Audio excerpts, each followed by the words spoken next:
Hello everyone, welcome back to our channel. ఆంధ్రప్రదేశ్లో NEET PG ఫీజుకి సంబంధించి ఒక కోర్ట్ ఆర్డర్ వచ్చింది. చాలా మంది స్టూడెంట్స్కి అర్థం అవ్వట్లేదు.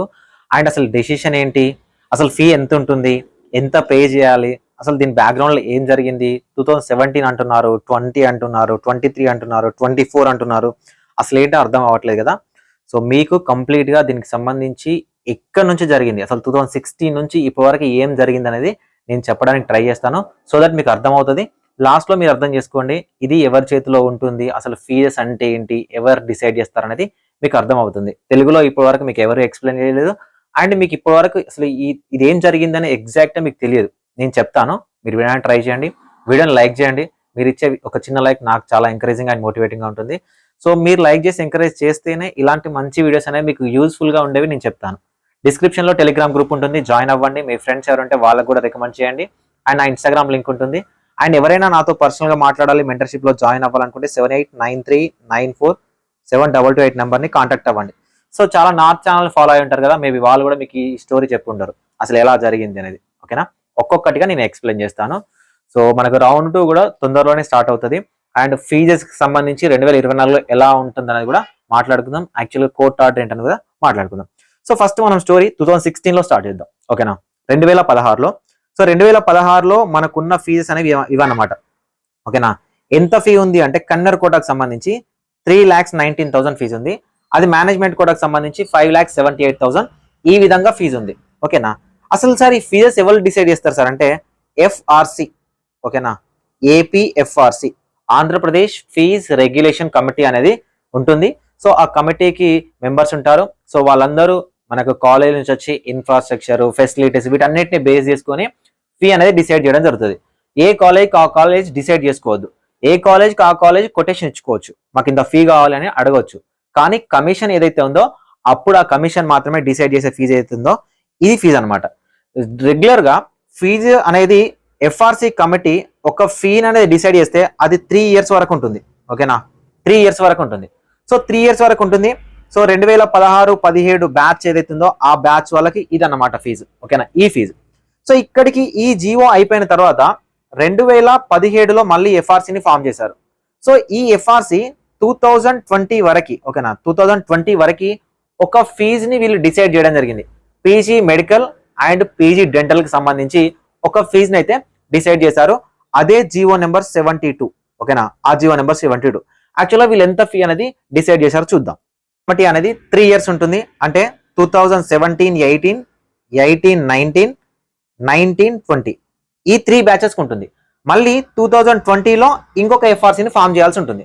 అయితే వీళ్ళు డిసైడ్ చేసిన ఫీజు ఏంటంటే ఫర్ ద ఫస్ట్ ఇయర్ 2017-2018కి క్లినికల్ డిగ్రీకి 6,90,000 ఫీజు. అండ్ S1 అంటే మనకు మేనేజ్మెంట్ కోటాలో సో బి కేటగిరీకి వచ్చేసరికి 24,20,000 rupees. And 3 times extra S1 ఫీజుకి S2, S3 అంటే ఎన్ఆర్ఐ అండ్ ఇన్స్టిట్యూషనల్ కోటాకి డిసైడ్ చేయడం జరిగింది. ఈ ఫీజు అనేది డిసైడ్ చేశారు.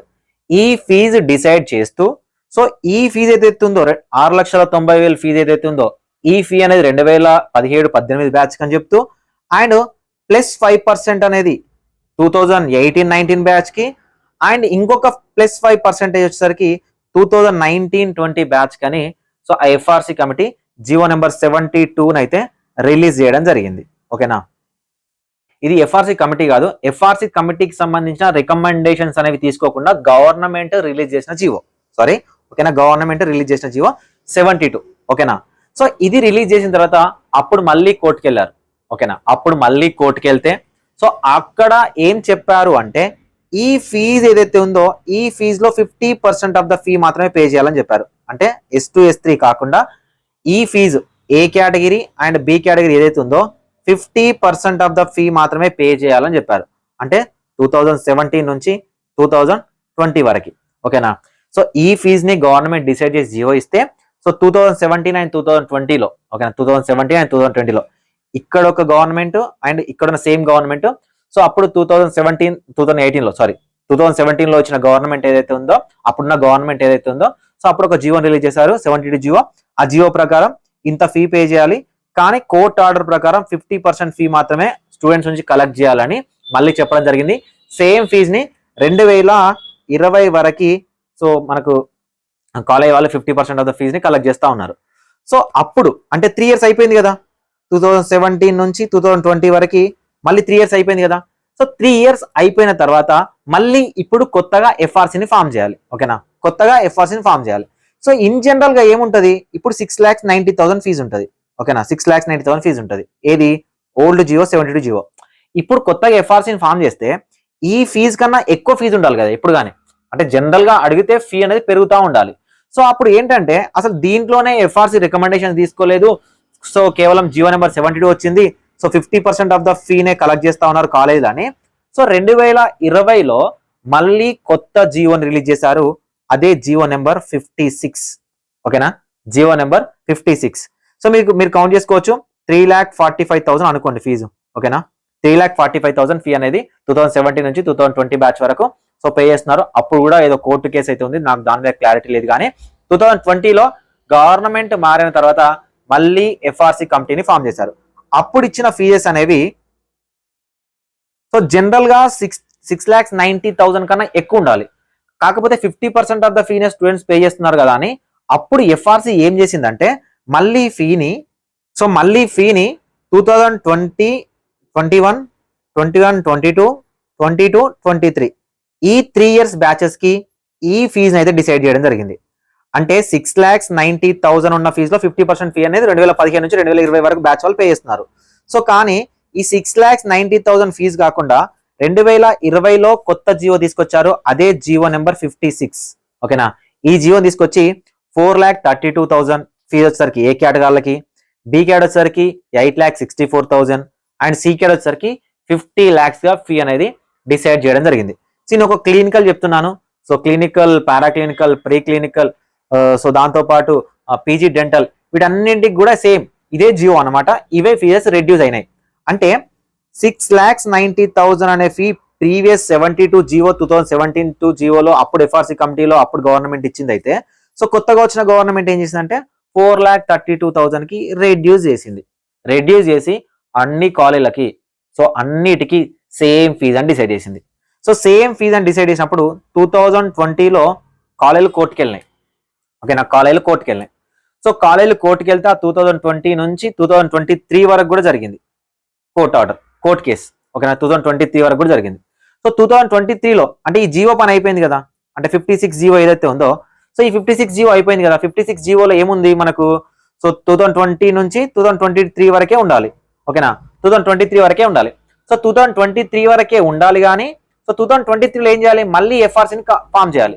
కానీ అప్పుడున్న గవర్నమెంట్ మరి ఎలక్షన్స్ అనా ఏమో తెలియదు కానీ సో 2023లో ఎఫ్ఆర్సీని ఫామ్ చేయలేదు. ఓకేనా, ఫీజ్ రెగ్యులేషన్ కమిటీని ఫామ్ చేయకుండా సో అప్పుడు కోర్ట్ ఆర్డర్ని తీసుకొని సో ఏం చేశారంటే ఈ ఫీజెస్ కి, ఓకేనా, ఈ ఫీజెస్ కి 15% ఆఫ్ ద ఫీని ఇంక్రీజ్ చేస్తూ జియో నెంబర్ 123ని 2023 బ్యాచ్ కి రిలీజ్ చేశారు. ఓకేనా, 2023-24 బ్యాచ్ కి మాత్రమే ఇచ్చారు. జనరల్ గా నేను మీకు ఏం చెప్పాను, ఎఫ్ఆర్సీ ఒక 3 years ఉంటుంది. కానీ ఆ బ్యాచ్ కి జియో నెంబర్ 123 కేవలం 2023-2024 బ్యాచ్ వాళ్ళకే ఇవ్వడం జరిగింది. ఎంత ఇంక్రీజ్, 4,32,000లో 15% ఇంక్రీజ్ చేశారు. 8,64,000లో 15% ఇంక్రీజ్ చేశారు. ఈ 50 lakhs లో కూడా 15% అనేది ఇంక్రీజ్ చేసి కొత్తగా వచ్చిన ఫీజెస్ అనేవి ఇవ్వడం జరిగింది. సో ఇదే మనకు జియో నెంబర్ 123. సో కొత్తగా వచ్చిన ఫీజెస్ 15% ఇంక్రీజ్ చేస్తే 4,32,000 ఈ 4,32,000 కి కొత్త ఫీజెస్ ఇంక్రీజ్ చేస్తే మనకు 4,96,800 అండ్ బి క్యాట్ వచ్చేసరికి 9,93,000 అండ్ సి క్యాట్ వచ్చేసరికి 57,50,000 అనేది ఫీజు అయిపోయింది. ఓకేనా, 2023 సో 24 బ్యాచ్ కి. సో కానీ ఇది 2023-24 బ్యాచ్ కే కాబట్టి మళ్ళీ కొత్తగా ఎఫ్ఆర్సీ రావాలి ఈ ఇయర్. సో ఈ ఇయర్ రాకుండా సేమ్ ఇదే ఫీని మెయింటైన్ చేస్తున్నారు ఈ ఇయర్. ఓకేనా, ఇదే ఫీని తీసుకుంటున్నారు. ఈ ఫీజునే 2024 బ్యాచ్ కూడా కలెక్ట్ చేస్తా ఉన్నారు. ఓకేనా, సో ఇప్పుడు కొత్త ఇష్యూ ఏంటంటే 2020లో ఇచ్చిన జియో నెంబర్ 56 మీద అప్పుడున్న కాలేజీలు కోర్టుకు వెళ్తే, ఓకేనా, అప్పుడున్న కాలేజీలు కోర్టుకు వెళ్తే సో అప్పటి నుంచి కోర్టు అనేది పెండింగ్ లోనే ఉంది. కోర్టు కేసు అనేది పెండింగ్ లో ఉండుకుంటూ వచ్చింది. అండ్ 2023లో ఇంటర్న్ మోడల్స్ ప్రకారం 15% ఆఫ్ ద ఫీజు ఇంక్రీజ్ చేసి ఈ ఫీ అనేది 2023-24 బ్యాచ్ కి ఇచ్చారు. ఇప్పుడు 2024-25 బ్యాచ్ కూడా సేమ్ ఇదే ఇస్తున్నారు. కానీ ఇప్పుడు జడ్జిమెంట్ వచ్చింది. ఓకేనా, సో ఈ జడ్జిమెంట్ వచ్చింది. కానీ ఇంతకు ముందే వీళ్ళు ఏం చేశారంటే ఏ బ్యాచ్ లో అంటే 2020 నుంచి కానీ 2015 నుంచి కానీ ఎప్పటి నుంచి జాయిన్ అయినా కాలేజీలో ఏ కోర్స్ జాయిన్ అయినా కూడా ఫీ బాండ్ అనేది తీసుకున్నారు కాలేజీలో. ఫీ బాండ్ అంటే ఏంటి? ఇప్పుడు ఫర్ ఎగ్జాంపుల్ కోర్టులో కేసు ఉంది. ఇప్పుడు మనకు 6,90,000 రూపాయలు 2017 బ్యాచ్ వాళ్ళకు ఉండేది. సో అందులో 50% ఆఫ్ ద ఫీనే గవర్నమెంట్ పే చేయమని చెప్పింది అనుకో. రిమైనింగ్ 50% ఫీకి బాండ్ ఇవ్వాలి. ఓకేనా? రిమైనింగ్ 50% ఫీకి బాండ్ ఇవ్వాలి. అదేవిధంగా జీవో నెంబర్ 56 ప్రకారం 2020లో వచ్చిన ఫీజులో కూడా సో గవర్నమెంట్ డిసైడ్ చేసిన ఫీజు ఉంది. ఏ ఫీజు ఉంది? గవర్నమెంట్ డిసైడ్ చేసిన ఫీజు ఏమో 4,32,000 ఉంది. కానీ మాకు ఇంక్రిమెంట్ కావాలి అని సో అక్కడ కేసు ఉంది కాబట్టి కేసు ఆర్డర్ ప్రకారం ఇన్ ఫేవర్ ఆఫ్ కాలేజీలోకి వస్తే సో స్టూడెంట్సే పే చేసే విధంగా స్టూడెంట్ల నుంచి బాండ్ తీసుకుంటా ఉన్నారు. ఓకేనా? సో స్టూడెంట్ల నుంచి బాండ్ తీసుకుంటూ వచ్చారు. అంటే 2023 బ్యాచ్ వరకు 21, 22 అందరికీ బాండ్లు ఉన్నాయి. ఎవరైతే జాయిన్ అయిన క్యాండిడేట్స్ ఉన్నారో బాండ్లు ఉన్నాయి. సో ఇప్పుడు ఫస్ట్ కేసు ఏంటంటే ఆల్రెడీ పాస్డ్ అవుట్ అయిన వాళ్ళ గురించి ఇంకా ఏం పట్టించుకోవాల్సిన అవసరం లేదు. అసలు వాళ్ళు ఎలాంటి డెసిషన్ తీసుకుంటారు కాలేజ్ అని తెలియదు. సో ఇప్పుడు కోర్టు నుంచి వచ్చిన ఆర్డర్ ఏంటంటే ఫైనల్ ఆర్డర్ కాదు. ఓకేనా? ఫైనల్ ఆర్డర్స్ అనేవి కాదు. సో ఆ ఆర్డర్ లో ఏముందంటే 56 జియో తప్పు. ఓకేనా? 56 జియో తప్పు. సో అన్ని కాలేజీలకి ఒకే ఫీజుని ఎలా డిసైడ్ చేస్తారు? కొన్ని కాలేజీలకు ఫెసిలిటీస్ ఉంటాయి, కొన్ని కాలేజీలకు ఇన్ఫ్రాస్ట్రక్చర్ ఉంటుంది, కొన్ని కాలేజీలకు ఇవన్నీ ఫ్యాక్టర్స్ తీసుకోవాలి. అన్ని కాలేజీలకి ఒకే ఫీజు అనేది ఎలా ఉంటుంది? ఇప్పుడు అన్ని కాలేజీలకు ఒకే ఫీజు ఉండడం వల్ల సో లో ఫెసిలిటీస్ ఉన్న కాలేజీలో కూడా సేమ్ ఫీజు పే చేస్తే సో స్టూడెంట్స్ నష్టపోతారు. అదేవిధంగా హై ఫెసిలిటీస్ ఉన్న కాలేజీలకు సంబంధించి సేమ్ ఫీజు ఉంటే సో కాలేజీలు నష్టపోతాయి అనే దాంతో ఏం చెప్పారు జడ్జిమెంట్ లో అంటే 2 months టైం ఇస్తాము. ఓకేనా? 2 months టైం ఇస్తాము. దీని మీద ఎఫ్ఆర్సి కమిటీ ఒక నిర్ణయాన్ని చెప్పాలి. ఓకేనా? సో ఎఫ్ఆర్సి కమిటీ ఏదైతే ఉందో ఒక నిర్ణయాన్ని చెప్పాలని చెప్పారు. ఎఫ్ఆర్సి కమిటీ ఒక నిర్ణయాన్ని చెప్పాలి. అండ్ దాంట్లో నాకు కొంచెం అర్థమైంది జడ్జిమెంట్ లో, కొంచెం అర్థం కానట్టు. సో కేవలం ఏ క్యాట్ కి సంబంధించి 45,000 రూపీస్ ఇంక్రీజ్ అయిన ఫీజు అనేవి స్టూడెంట్స్ పే చేయాలి. ఓకేనా? ఈ 45,000 రూపాయలు మాత్రం స్టూడెంట్స్ పే చేయాలి. సో మేనేజ్మెంట్ కోటాకు సంబంధించి 2 months లో డెసిషన్ తీసుకోవాలి. ఓకేనా? 2 months లో కమిషన్ డెసిషన్ తీసుకోవాలి. సో ఆ కమిషన్ డెసిషన్ కాలేజీలకు నచ్చాలి. ఒకవేళ కమిషన్ డెసిషన్ తీసుకోకపోతే సో కాలేజీలకు సంబంధించి ఫైనల్ ఆర్డర్స్ అనేవి ఉంటాయి. అండ్ ఏదైతే ఫీజు అనేది పెరుగుతుందో ఆ ఫీ అనేది స్టూడెంట్సే పే చేయాలి అని చెప్పింది. అంటే ఇప్పుడు చాలా మంది ఏం చెప్తున్నారంటే 2015 నుంచి పే చేయాలా? 2017కు సంబంధించిన కేసు అయితే కాదు, 2020కి సంబంధించి జియో నెంబర్ 56 సంబంధించిన కేసు. సో దీంట్లో ఏ క్యాట్ అనేది సాల్వ్ అయినట్టే 45,000 తోని. ఇక్కడ వచ్చిందల్లా మేనేజ్మెంట్ కోటాకు సంబంధించి. సో మేనేజ్మెంట్ కోటాకు సంబంధించి ఎంత ఫీ ఉంటుంది అని చాలా మంది స్టూడెంట్స్ అడుగుతున్నారు. సార్ ఎంత ఫీ పెరుగుతుంది? కొంతమంది 17 lakhs అంటున్నారు, కొంతమంది 24 lakhs అంటున్నారు, కొంతమంది 25 lakhs అంటారు. ఎంత పెరుగుతుంది సార్ అంటే ఇది పెరిగేది కమిషన్ తీసుకునే డెసిషన్ మీద ఆధారపడి ఉంటుంది. ఓకేనా? ఇప్పుడు మీరు జాయిన్ అయ్యేటప్పుడు 9 lakhs ప్లస్ కడతారు. కానీ 2 months తర్వాత కమిషన్ ఎలాంటి రికమెండేషన్స్ ఇస్తుందో దాని ప్రకారం ఎంత ఫీ పెరిగితే అంత ఫీ అనేది మీరు పే చేయాలి. ఓకేనా? ఎంత ఫీ పెరిగితే అంత ఫీ అనేది మీరు పే చేయాలి. ఎవరెవరు పే చేయాలి సార్ అంటే ప్రజెంట్ ఎవరైతే చదువుతున్నారో వాళ్ళు పే చేయాలి. సార్ ఆల్రెడీ అయిపోయిన సర్టిఫికేట్స్ తీసుకున్నాం వాళ్ళని పే చేయమంటే ఎవరు పే చేయరు అనుకోండి. ఆల్రెడీ అయిపోయిన క్యాండిడేట్స్ ఎవరు పే చేయరు. బాండ్స్ ఉన్నప్పటికీ పే చేయకపోవచ్చు. కానీ ప్రజెంట్ ఎవరైతే స్టూడెంట్స్ అవుతున్నారో వాళ్ళు ఖచ్చితంగా పే చేయాల్సి వస్తుంది. సార్ మరి ఎంత ఫీజు ఉంటుంది సార్? ఏ కాలేజ్కి ఉంటుంది? ఏ కాలేజ్కి ఎంత ఉంటుంది? ఏ కాలేజ్ ఫీ పెరుగుతుంది? సో ఏంటి అనేది మనకు తెలియదు. సో ఒకవేళ మీకు కావాలనుకుంటే ఆ రిట్ పిటిషన్లో ఆ కాలేజీలో ఏమేమి కాలేజీలు ఫైల్ చేశారో ఆ రిట్ పిటిషన్స్ నెంబర్స్ ఉంటాయి. వాటికి సంబంధించి వాళ్ళు ఏమైనా కొటేషన్స్ ఇచ్చారో చూడడానికి ట్రై చేయండి. సో ఈ కొటేషన్స్ ఇచ్చినా కూడా ఎఫ్ఆర్సీనే డిసైడ్ చేయాలి ఫీ ఎంత ఉంటుంది అనేది. సో దాన్ని బేస్ చేసుకునే మనకు ఫీజెస్ ఉంటుంది. సో కాబట్టి ఇప్పుడు జాయిన్ అయ్యే స్టూడెంట్స్ ఎవరైతే ఉన్నారో ఎంత ఫీ పెరిగినా మేము కడతాము అని అనుకుంటే మీరు జాయిన్ అవ్వచ్చు. ఓకేనా? ఎంత ఫీ అనేది నేను కాదు కదా, ఇండియాలో ఉన్న ఎవరూ చెప్పలేరు, ఎఫ్ఆర్సీ కమిటీ ఇస్తే తప్పించి. ఓకేనా? సో కాబట్టి 2017లో ఉన్న ఫీజు, ఓకే, 2017లో ఉన్న ఫీజు ఏదైతే ఉందో 2020 వరకు వచ్చే వరకు తగ్గింది. 6,90,000 ఫీజు ఉంటే ఇక్కడ 4,32,000 రావడం వల్ల సో అక్కడే కోర్టుకి వెళ్ళారనమాట.